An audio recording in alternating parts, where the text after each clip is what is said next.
Hi, my name is Bethany Beck. I'm going to be talking about my experience with diagnosis and then what we dealt with afterwards with my girl's health issues. So at 8 weeks, when I went to my OB for our original ultrasound and we discovered we were having monodi twins, they told me I wasn't going to need to be seen any more regularly than a normal pregnancy. So they were expecting me back just in 2 weeks to double check. Since I have a history of miscarriage, they wanted to check me 2 weeks later to make sure that heartbeats were okay. And then they were not going to see me back until 20 weeks.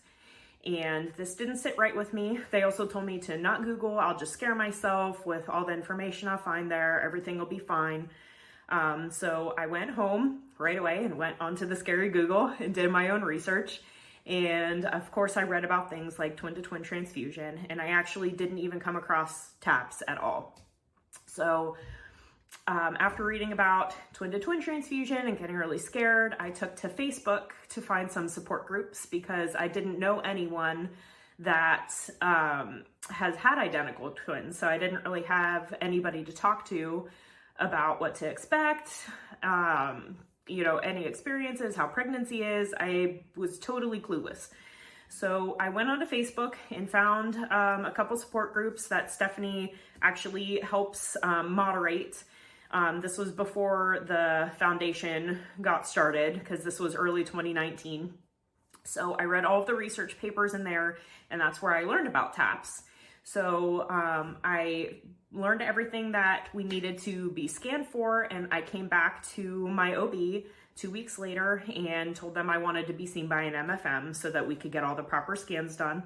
And I got a little bit of pushback. They told me it wasn't necessary, but I insisted. So we got into our local MFM at 14 weeks, and I was seen every other week since then. And they explained to me at the beginning all the different scans they'd be doing, and it all sounded fine.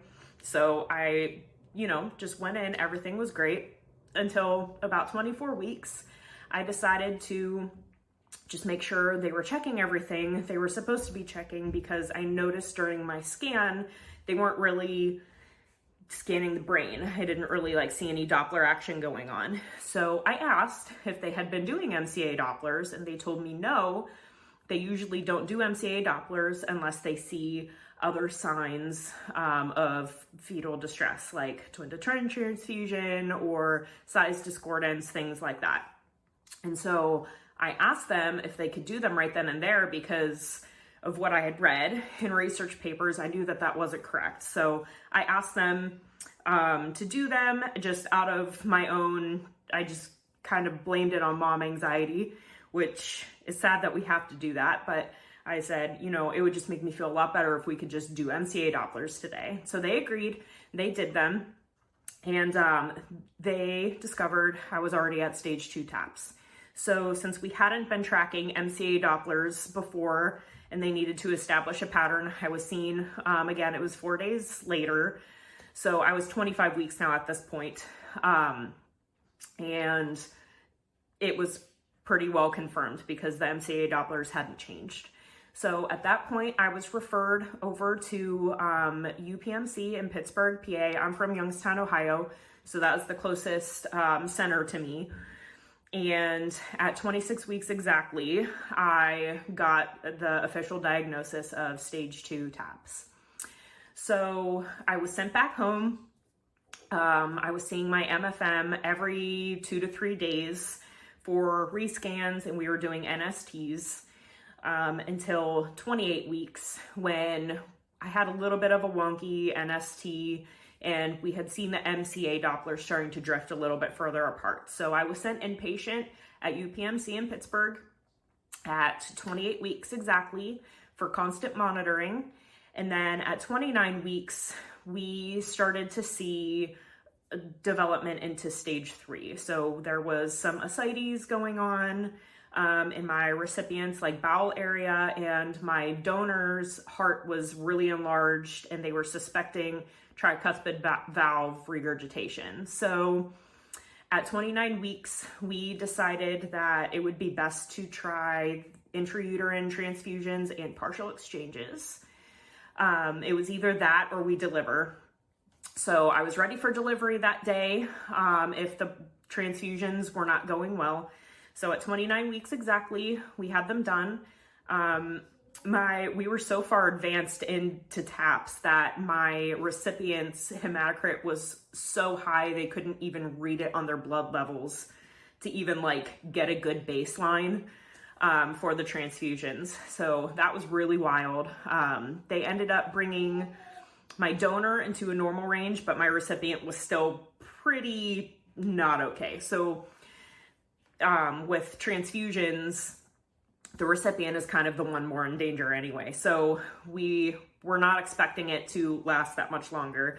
But they went well for the first day.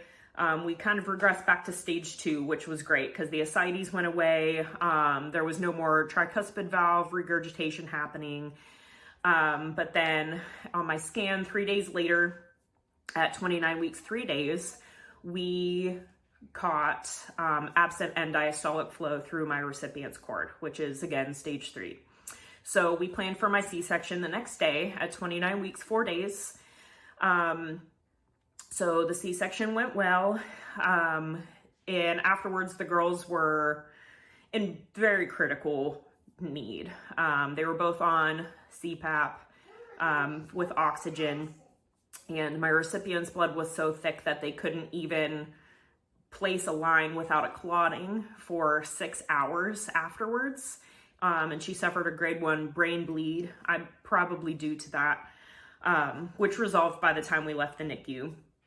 But they were under the phototherapy lights for about a week. They developed hyperbilirubin, which we expected it to be from the transfusions that we had like right before delivery. That's just kind of the thought behind that. But they were under the phototherapy lights for a week, and my recipient had 2 transfusions total. My donor had 3 transfusions total. So the first 2 weeks to a month was really, really rocky. After that, we got discharged from the NICU at 57 days. They came home. They were both dealing with anemia then at that point from all the transfusions. So my recipient got cleared from anemia at 6 months, and my donor got cleared from anemia at, it was about 10 or 11 months. And now they are almost 2. They'll be 2 the end of August this year. And they're right on track with hitting all of their milestones, except for speech. So we are in speech therapy now. And, but other than that, they're happy, healthy little girls. They've passed all of their screenings, vision, hearing, things like that. So we're just working on speech now, which I also had to advocate for and push for, because there's just so much not known about TAPS. So basically, my takeaway from this for patients is you have to do your own research, and you have to be your child's advocate because they can't do it themselves. So if people tell you not to Google, don't listen to that. You need to go do your own research. Find support groups like the TAP Support Foundation that provides really, really good, solid research, the newest research, up-to-date research. And then for doctors, please listen to your patients when they have concerns, and please stay up to date on the latest research. It's really outdated that my MFM didn't scan for MCAs because they didn't see anything else going on.